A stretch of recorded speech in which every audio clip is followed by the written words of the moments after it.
Estamos iniciando a entrevista com o professor Edson Cavalcante da Silva Filho para o programa de popularização da ciência da Fundação de Amparo à Pesquisa do Estado do Piauí, em colaboração com a Secretaria de Inteligência Artificial, a CIA, e com a TV Assembleia Legislativa do Estado. Nosso entrevistado é professor titular do Departamento de Química da Universidade Federal do Piauí. Seu currículo acadêmico, com notável produtividade científica, é ilustrado com numerosos artigos científicos publicados em revistas qualificadas, orientações múltiplas de bolsistas de iniciação científica, mestrado e doutorado e pesquisas compartilhadas com cientistas brasileiros e estrangeiros. O contexto em que se insere esta entrevista é o da divulgação científica, em que conteúdos científicos são expostos por meio de uma linguagem simples, clara e acessível a um público não especializado. Em suma, divulgar para popularizar o conhecimento científico. É este o objetivo geral de nosso programa de popularização da ciência. Além disso, ao divulgar seu trabalho, o cientista pode despertar o interesse de jovens em carreiras científico-tecnológicas e, de certa forma, prestar contas à sociedade pelo financiamento de suas pesquisas. No Departamento de Química da Universidade Federal do Piauí, o professor Edson e sua equipe desenvolvem seus projetos vinculados ao Laboratório Interdisciplinar de Materiais Avançados, LIMAV. Obrigado, professor, por abrir espaço em sua agenda para esta conversa. De início, eu gostaria que você falasse um pouco sobre as linhas gerais de pesquisas em vigência em seu laboratório. Olá, professor Eli, a todos que estão nos ouvindo.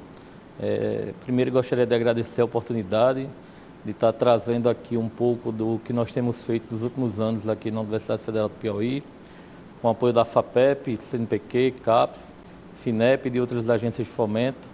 Agradecer também a oportunidade à CIA e à FAPEP de estar participando aqui dessa entrevista. Então, nós trabalhamos dentro da química dos materiais, né? O objetivo é desenvolver novos materiais para diversas aplicações. Dentro dos materiais que nós temos trabalhado, o que nós temos dado mais ênfase nos últimos anos é na utilização de polissacarídeos. O que são polissacarídeos? São polímeros naturais, né, que nós extraímos de fontes vegetais ou animais de forma sustentável, como uma opção para substituir os polímeros derivados de petróleo, que a gente sabe que gera um grande problema ambiental e são obtidos de fontes não sustentáveis. A partir desses polímeros, né, diversos tratamentos, reações, modificações, alterações de um modo geral nas suas propriedades naturais, nós temos desenvolvido para aplicar esses materiais em diversas fontes. Entre elas, temos dado muita ênfase, né, buscado várias aplicações na área de saúde, principalmente para o tratamento de feridas e para a utilização como enxerto ósseo. Na agricultura, como uma fonte de carreamento de água, né, e de nutrientes, para a gente poder diminuir a quantidade de água que precisa ser utilizado nas plantas, para buscar uma agricultura mais sustentável e que ela vá liberando também nutrientes para a gente não precisar colocar uma quantidade de fósforo e potássio tão grande, né, como necessita se não tivermos esses materiais, essas substâncias para colocarmos lá nas aplicações na agricultura. E outra área que temos trabalhado também é na área ambiental, a partir de modificações químicas, de reações na superfície desses materiais, para deixar eles com maiores aplicações e melhores para poder remover poluentes de meio aquático, a exemplo de corantes, metais, pesticidas, que foram despejadas de forma indesejável lá no meio ambiente.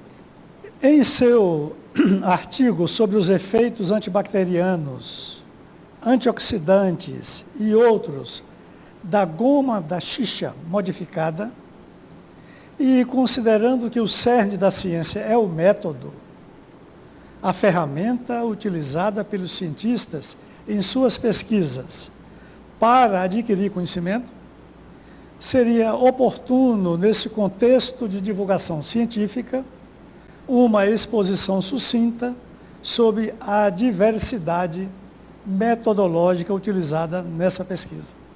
Perfeito. A goma do xixá, né, é um polissacarídeo natural, como eu falei. Nós extraímos ela a partir de uma resina, né, que eu acho que a grande maioria de vocês aqui piauienses conhece, que ela é obtida a partir de quando tem alguma incisão química, física ou biológica no tronco da árvore. Então, ele libera aquela resina, a partir daquela resina a gente coleta, leva para o laboratório, faz um tratamento nela para poder isolar o polímero que tem naturalmente naquela resina. E qual é uma das grandes vantagens? Além da sustentabilidade, ele não vai gerar poluição nenhuma no meio ambiente, e sua fonte é renovável. Então isso dá uma garantia muito boa para substituir polímeros, principalmente de ambientes não renováveis derivados de petróleo. Nesse trabalho nós fizemos algumas modificações químicas na goma de xixá, algumas reações com diferentes parâmetros, até chegar no que tivesse a inserção de moléculas, de grupos na superfície dele, que fosse possível a gente incorporar moléculas biológicas que de forma natural, como ele é extraído, ele não tinha, né? E nós conseguimos excelentes resultados aí, com material com propriedades antibacterianas e outras propriedades biológicas bem interessantes, que de forma natural isso não era possível. Já vai longe a época em que o cientista era um pesquisador solitário.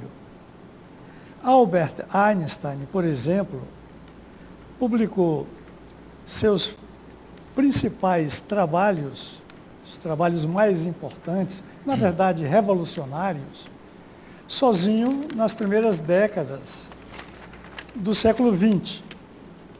Entretanto, há tempos que os trabalhos científicos são estudos colaborativos, envolvendo frequentemente muitos cientistas e de várias nacionalidades. É este o seu caso e de sua equipe. Como se estabeleceu o trabalho compartilhado entre seu grupo e outros grupos, inclusive estrangeiros? Bom, desde a época do doutorado, principalmente, né, quando eu realizei a minha formação lá na Unicamp, que eu sempre buscava as parcerias científicas, né? Eu sempre tive a concepção que a gente não vai a lugar nenhum se estivermos sozinhos. E na pesquisa não é diferente, né? Muitas vezes a gente tem um laboratório, a gente não consegue ter toda a infraestrutura necessária, nem dominar todos os passos da pesquisa dentro de uma determinada área que o trabalho requer. Por exemplo, na área biológica, quando nós vamos fazer esses testes, muitos deles a gente não tem infraestrutura disponível para fazer e muitas vezes nem tem o conhecimento necessário para fazer ele devido à nossa formação. E isso, quando nós passamos a atuar na área de materiais, nos deu uma amplitude muito grande com diversas parcerias, que é uma cultura que a área tem, onde nós produzimos o material, caracterizamos e geralmente repassamos para outro grupo para fazer essas aplicações. E isso, desde a formação do doutorado, que eu tenho buscado e tem nos dado muita contribuição científica para a gente poder avançar em áreas que a nossa formação não permite, né? A área de materiais é uma área muito multidisciplinar, né? E você sozinho, dentro daquela sua formação, daquele seu grupo de pesquisa, não é possível que você consiga, desde a síntese, caracterização, até a aplicação final do material. E isso ocorreu em diversos grupos. Nós temos parcerias, hoje, mais de 20 instituições nacionais, cada uma dentro da sua expertise, oferecendo a colaboração científica que é pertinente. E também hoje nós temos colaborações em 6 países, né, em diversas instituições desses países, destacando Espanha, Portugal, França, no América do Sul, Argentina e Peru, e uma colaboração mais recente na área de agropecuária, né, na aplicação na área agrícola nos Estados Unidos. A leishmaniose cutânea tegumentar é uma doença endêmica, sobretudo no Norte e Nordeste. Quais as evidências científicas apresentadas por suas pesquisas de que a quitosana pode ser eficaz no tratamento da leishmaniose cutânea? Então, esse trabalho foi um trabalho bem interessante, desenvolvido no nosso grupo, né? A quitosana é um polímero natural também, como eu falei, mas só que este é um polímero de origem animal, que a gente consegue extrair a partir do exoesqueleto de crustáceos, né, e de outros insetos. Uma das maiores fontes hoje de extração são as cascas de caranguejo e camarão. Então, por estar já neste meio de fonte natural, a quitosana se destaca por algumas propriedades biológicas bem interessantes. Tá? Ele é um dos únicos polímeros naturais que já vem de forma catiônica, ou seja, que tem uma carga positiva. E isso já atrai várias aplicações na área biológica. Tá? E em parceria com o grupo do professor Fernando Aécio, aqui também da UFP, que já tem uma larga experiência na área de leishmaniose, nós fizemos uma modificação química na quitosana para poder incorporar uma molécula que gera bastante interesse biológico do grupo dele, e com isso nós conseguimos formar uma membrana, né, e essa membrana foi possível ocorrer a liberação dessa molécula, né, mostrando que é uma opção bem viável a partir de um polissacarídeo natural, de origem renovável, para carregar essa molécula e, de fato, realizar o tratamento de feridas a partir da leishmaniose. E, com base nos resultados de suas pesquisas, quais as aplicações possíveis dos hidrogéis de mesocarpo do coco do babaçu na agricultura? Então, o mesocarpo do coco do babaçu é outro polissacarídeo também bastante interessante, né, que é extraído a partir de um resíduo, né. Quem já teve a oportunidade de conhecer o mesocarpo, você vai ver que até chegar na amêndoa, o mesocarpo vai ter 3 camadas. E uma delas, a intermediária, que é a parte mais esbranquiçada, a mais clara que tem, é o que a gente chama de mesocarpo, ou apenas amido do babaçu, né, que se assemelha muito com aquele amido que a gente compra comercialmente, né, nos supermercados, e ele tem propriedades bem interessantes. E o que foi que nós testamos no laboratório, que já está inclusive em contato com a empresa, né, que está com bastante interesse da comercialização desse produto, e outro projeto que nós podemos mostrar mais à frente, que trata-se para o combate à desertificação lá em Gilboés, que é fazer uma modificação química de forma que a gente consiga, que tecnicamente a gente chama de reticular ou fazer ligação cruzada. O que seria isso? É como se eu tivesse 2 linhas, cada linha dessa fosse a cadeia do polissacarídeo, e eu vou tentar conectar, através de uma reação química, uma linha dessa com a outra. Ao fazer essa conexão, eu vou gerar espaços entre essas ligações, e esses espaços eles são possíveis de armazenar grandes quantidades de água e de nutrientes também. E essa água, muitas vezes é possível que eu consiga passar, após aplicar esse material na agricultura, passar uma semana sem necessitar irrigar ou aguar uma determinada planta. E com isso eu vou diminuir o consumo de água e vou dar uma funcionalidade muito mais sustentável para a agricultura no futuro. De modo geral, a avaliação da posição em que se encontra um país quanto ao desempenho científico é feita com base em 4 critérios. O volume, primeiro, o volume de publicações de trabalhos em periódicos qualificados.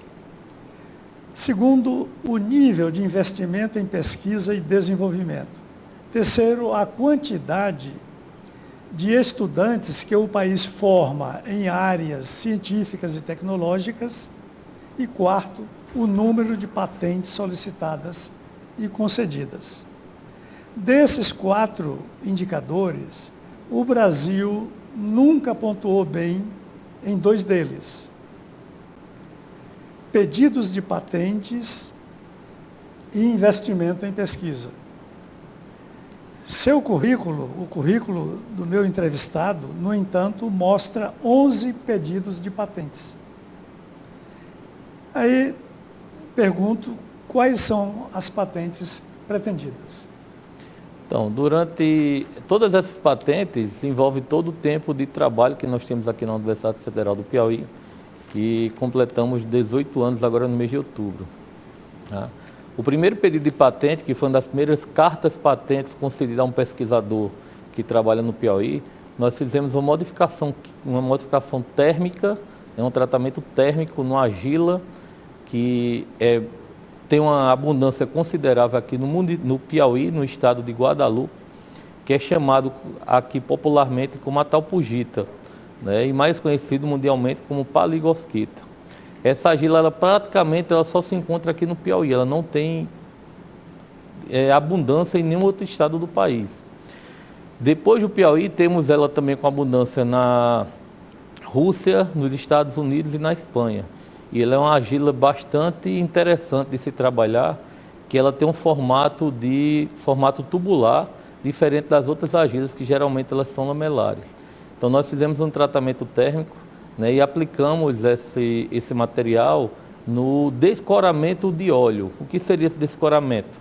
Quando o óleo é feito, você pegar um óleo comestível, um óleo que pode ser utilizado na cozinha de forma bruta, ele tem uma coloração bem escura, né? E para esse óleo ter um padrão para ser comercializado, né, principalmente se eu quiser importar ele e dar uma qualidade melhor, eu tenho que tirar beta-carotenos e outras moléculas que geram pigmentação, que geram cores, de dentro desse óleo. Então nós fizemos esse tratamento térmico lá nessa argila e ele, em torno de 500 graus com o tratamento, ele gerou propriedades bem significantes, né? E foi possível já a obtenção dessa carta patente. E diversos outros trabalhos, como tratamentos, modificações de polissacarídeos, hidrogéis, polímeros que podem ser utilizados em cicatrização de feridas, enxertos ósseos, foram desenvolvidos e depositados no nosso grupo. Tivemos alguns problemas internos lá na UFP, algumas patentes foram perdidas por falta de acompanhamento, porque a patente é um processo bem longo. Tá? Então, por exemplo, essa que eu falei da argila, nós levamos 10 anos entre o pedido de depósito até a concessão da carta patente. Então, de fato, é um processo bem lento, na qual anualmente tem que ser revisado, tem que ser feito pagamento de taxas, e isso tem dificultado bastante, né, em termos de Brasil, os depósitos, né? E comparado com artigos, que artigos geralmente têm uma viabilidade maior, e se compararmos o Brasil com o mundo em termos de patentes e artigos, o Brasil se destaca muito mais em quantidade de artigos. Isso é algo que é um desafio muito grande para a ciência, para buscar viabilizar e tornar um processo mais rápido de depósitos de patente, porque algumas vezes, quando a patente vem a ser concedida lá a carta, ela já não, aquela tecnologia já está atrasada, né, devido ao tempo que ela ficou parada em análise. Eu gostaria de saber quantas patentes foram concedidas. No nosso grupo ainda não teve nenhuma concessão, teve apenas a carta patente, né, concedida, mas em termos de estar no mercado de trabalho, no mercado, de um modo geral, a gente ainda não tem nenhuma, né, e não tem um conhecimento de nenhuma no Piauí ainda, com a concessão definitiva para estar sendo explorada. Burocracia imensa em relação às patentes, isso é notório. Bom, vamos para a última pergunta. Qual a sua percepção sobre o futuro da ciência brasileira? Aqui eu botei uma nota aqui dentro, lembrando que há pouco tempo vivenciamos um período de obscurantismo e de negacionismo científico, com redução drástica de verbas para pesquisa e pós-graduação e êxodo de cientistas. A pergunta é: qual sua percepção sobre o futuro da ciência brasileira? Então, de fato, a gente passou um período bem difícil, bem complicado, né, que causou um êxodo enorme, né, isso é visível, é conhecido de todos. É tanto que o Conselho Nacional de Pesquisa Científica e Tecnológica, o CNPq, que é o órgão nacional que apoia a pesquisa, né, com financiamento, um dos principais órgãos, ele lançou um edital esse ano com a possibilidade de trazer pesquisadores que tinham ido para o exterior, né, que tiveram todo o apoio, toda a sua formação, todo um gasto para serem formados no Brasil, mas infelizmente não tiveram oportunidade, né? E o CNPq, através do governo federal, tem buscado trazer esses pesquisadores de volta com a concessão de bolsas e de incentivos para que eles retornem ao Brasil para buscar o desenvolvimento econômico, científico e tecnológico do nosso país. Não é uma missão fácil, porque muitas vezes eles já estão estabelecidos em grupos no exterior, né, e eles podem voltar para cá por um período curto e, novamente, se houver alguma mudança que venha a impactar o desenvolvimento científico, como ocorreu em anos anteriores, esses pesquisadores vão perder as oportunidades, não vai haver emprego, não vai haver forma de fixar eles e eles muitas vezes vão ter que retornar para o exterior.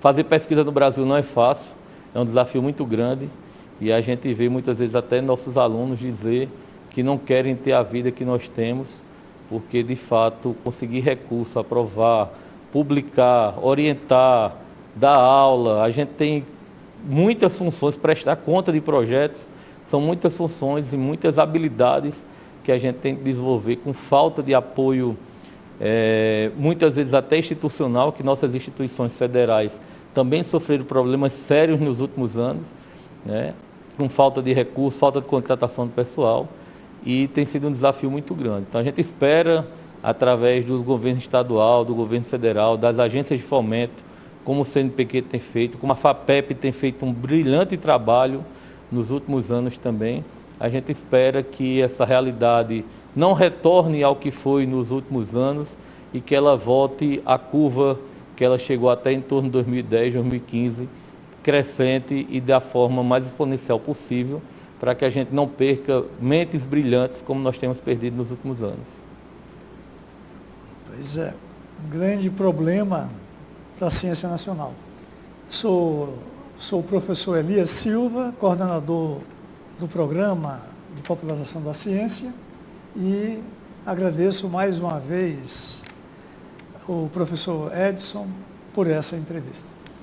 Nós que agradecemos a oportunidade e estamos à disposição aí da sociedade piauiense para mudar cada vez mais a realidade e contribuir para o nosso desenvolvimento.